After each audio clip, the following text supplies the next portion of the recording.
संघ प्रमुख जो अभी हैं मोहन भागवत, उनका मुस्लिमों के प्रति सॉफ्ट कॉर्नर है और संघ भी काम करता है बड़ा सलीके से। पहले उसकी पटकथा विश्व हिंदू परिषद लिखता है। भारत माता की जय अगर आप बोलते हैं तो हमको कोई आपत्ति नहीं, आप किस धर्म के हैं, किस पंथ के हैं, हमको किसी से छुआछूत नहीं।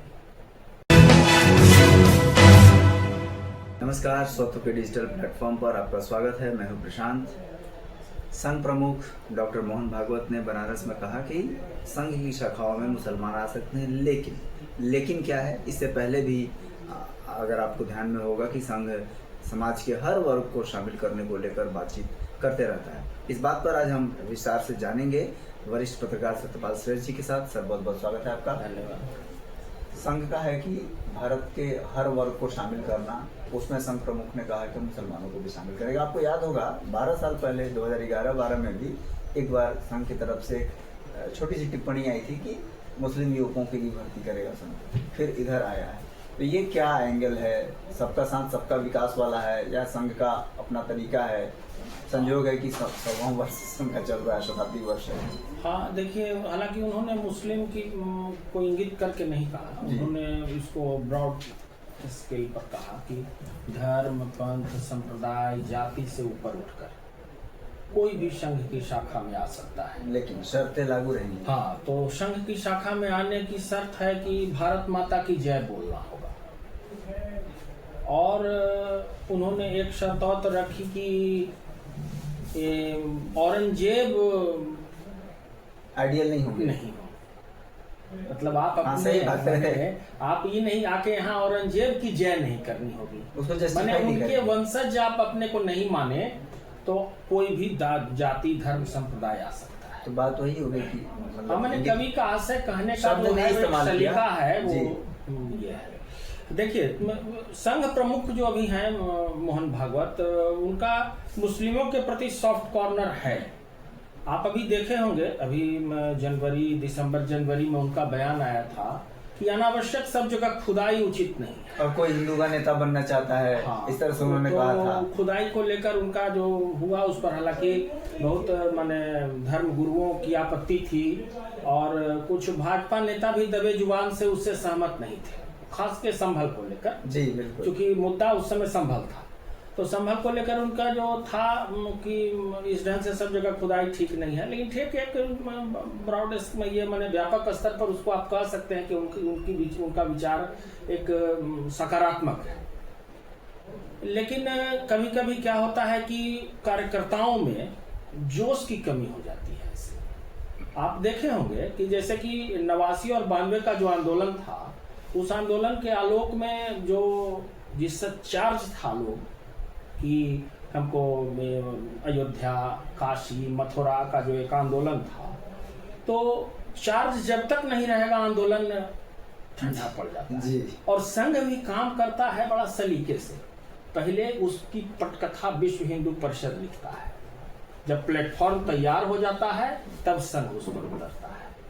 पूरा आंदोलन आप देखिएगा, शुरू से जितना आंदोलन हुआ है इस ढंग का, उसमें विश्व हिंदू परिषद पहले प्लेटफॉर्म तैयार किया है, तब संघ का धड़ा। राम मंदिर आंदोलन में तो बीएचपी बिल्कुल वैसे ही देखिए, जैसे कि मोहन भागवत जो बोले कि खुदाई ठीक नहीं है, उसको डैमेज कंट्रोल करना पड़ा।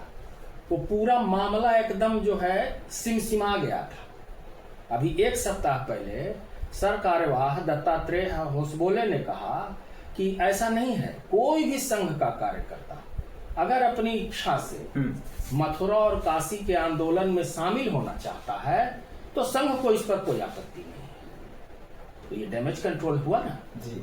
तो चाहता है, संघ चाहता है, हालांकि गार्जियन है मोहन भागवत, उनका सोचना उचित है कि एक ऐसा माने समदर्शी समाज बने। हाँ, लेकिन सामने वाला समदर्शी होगा तब ना, सामने वाला समदर्शी होगा तब ना, भारत माता की जय बोलने के लिए तैयार होगा तब ना। और जो भारत माता की जय बोलेगा वो आ रहा है। देखिए, आपके बिहार के गवर्नर कल बहुत देर तक थे आपके महावीर मंदिर में जी।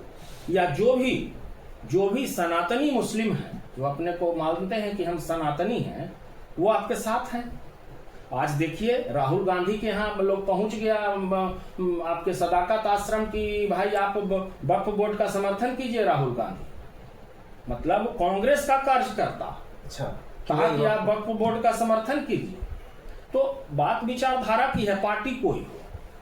अगर वक्फ संशोधन विधेयक अगर हित में है तो वो कांग्रेस में है कि भाजपा में है कि जदयू में है कि राजद में है, इससे मतलब नहीं। मामला है मुद्दे का कि वो मुद्दा जनहित में है कि नहीं। तो ठीक है, मोहन भागवत की ये पहल अच्छी है कि उन्होंने मुस्लिमों को भी, माने किसी जाति धर्म पंथ की का नाम उन्होंने नहीं लिया है। उन्होंने कहा कि मेरा मतलब कहना यही है कि भारत माता की जय अगर आप बोलते हैं तो हमको कोई आपत्ति नहीं, आप किस धर्म के हैं किस पंथ के हैं, हमको किसी से छुआछूत नहीं।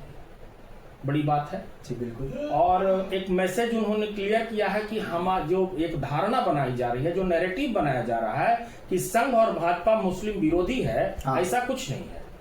हम लोग राष्ट्रवादी हैं। राष्ट्रवाद में आप अगर मतलब आप में है राष्ट्रीयता है, आप भारत के प्रति सोचते हैं। हम लोग मैंने अपने देश के प्रति अगर सोच रहे हैं तो आप किस धर्म पंथ के हैं उससे मतलब संघ को नहीं। मैंने राष्ट्रहित में सोचना, राष्ट्रहित में आपको सोचना है और राष्ट्र को आगे लेके चलना है। आप हिंदू हैं कि मुसलमान हैं। अभी हम लोग सुन रहे थे कि कुमार विश्वास ने कहा कि अगर हम गीता पढ़ रहे हैं, रामायण पढ़ रहे हैं, बाइबिल पढ़ रहे हैं या जो भी आपका है कुरान पढ़ रहे हैं, और अगर उसमें से और संविधान में जिसको चुनना होगा तो पहले हम संविधान को चुनेंगे। उन्होंने कहा कि कितने सेकंड मैंने सेकंड के 10वें हिस्से में का भी समय नहीं लगेगा। हाँ, और मैं पहले संविधान को चुनूंगा। फिर उन्होंने ये भी कहा कि जिसको सोचने में समय लग गया वो गड़बड़ है। जिस दिन आप ये सोच लीजिएगा कि देश हमारा है तो आपको भारत माता की जय बोलने में क्या परेशानी है। भारत माता की जय बोलिए, आइए। अगर मोहन भागवत जी ने अगर आमंत्रित किया है शाखा में सभी धर्म पंथ को तो आना चाहिए। अरे देश है तभी तो आप हैं। आप ये मानते भी हैं कि हम सबसे सुरक्षित इस देश में हैं, तो फिर आपको भारत माता की जय बोलने में क्या आपत्ति है। अगर मथुरा में कृष्ण मंदिर बन जाता है तो आपको क्या दिक्कत है। काशी में शंकर जी का मंदिर बन जाता है तो आपको क्या परेशानी है। काशी शंकर का है, वो तो बाबा विश्वनाथ की नगरी महादेव का है जी, और हजारों वर्षों से है। जैसे अयोध्या आप अयोध्या जो है राम का है, वैसे ही मथुरा कृष्ण का है। सब लोग जानते हैं कि वहाँ उनका जन्म हुआ है, तो अनावश्यक। लेकिन ये देखिए वक्फ संशोधन विधेयक जो है ये काम करेगा उसमें, और वहाँ बहुत सहायक होगा। हालांकि देखिए बिना मतलब के जो ये आपके हिंदू जो बिना मतलब के मुसलमान बन रहे हैं, ये परेशानी का कारण है। देखिए कपिल सिब्बल और अभिषेक मनु सिंह भी परेशान हैं कि इस केस को स्पेशल केस में सुना जाए। पहले मैंने मेंशन केस होता है ना कोर्ट में, स्पेशल चीफ मैंने मुख्य न्यायाधीश को स्पेशल पत्र दोनों मिलकर लिखा है कि इसकी सुनवाई हो। क्या सुनवाई होगी, दोनों सदन से पास हो गया, राष्ट्रपति का सिग्नेचर हो गया, संसद का हो गया ना। और अब मोहन भागवत आमंत्रित कर रहे हैं कि आइए हमारे संघ में बोलिए भारत माता की जय। तो इसमें कहाँ परेशानी है, कहाँ ये संघ मुस्लिम विरोधी है। तो इसको समझने की जरूरत है, इस मैसेज को जानने की जरूरत है। और इसमें भी बढ़ चढ़ के दत्तात्रेय होसबोले ने जो इसको और भी परिष्कृत कर दिया एक सप्ताह पहले कि उनके कार्यकर्ता इन दोनों आंदोलनों में शामिल होंगे, हो सकते हैं स्वेच्छा से। तो इस बात को समझना चाहिए, ये क्लियर मैसेज है बिल्कुल। तो इसको समझने की जरूरत है और उस दिशा में बढ़ना चाहिए हर धर्म और पंथ के। और ये काशी मथुरा को लेकर अभी बयान आया है, राम मंदिर को लेकर भी संघ पिछले 35-40 वर्षों से लगातार प्रयास करता रहा।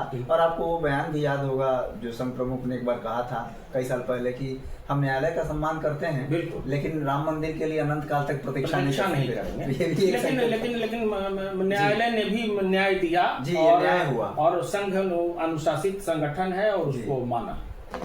और ये सही बात है कि जब संघ प्रमुख कहते हैं कि हम राष्ट्रहित में हर पंथ, हर मजहब, हर धर्म के लोगों को शामिल करेंगे, तो ये एक समावेशी समाज की वो कल्पना करते हैं।